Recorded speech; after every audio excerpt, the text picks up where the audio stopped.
Everybody I know at CHOP is just fun to talk to. You guys are on the cutting edge of a lot of things.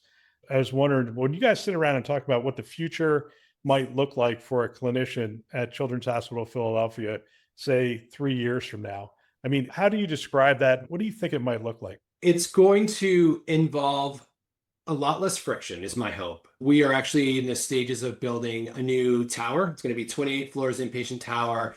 And from the ground up, they're already thinking about how can we build this room in terms of the layout, the lighting, the technology, so that it is a lot more digital, right? Do we have microphones that are available? Do we have cameras that are available to which the room is in a way digitally enabled for new technologies such as ambient, or maybe in the future when you start to have AI that starts to not only hear, which is where we're at now, but see. Could you imagine that clinicians and nurses are walking into a room and there's a lot less of interacting with the computer and interacting with the patient, and having the technology take care of a lot of the documentation or teeing up of the orders that you're already doing in the system?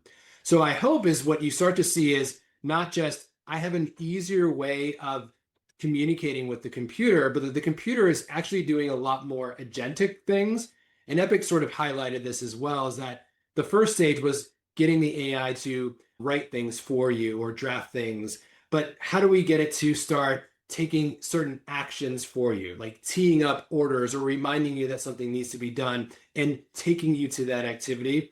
So I think that's what we're going to start to see is a lot less friction of you feeling like you have to manage the EHR and move between screens and all of that, but that a lot of that is done with you, and then you're approving that and spending a lot more time directing indirect patient care.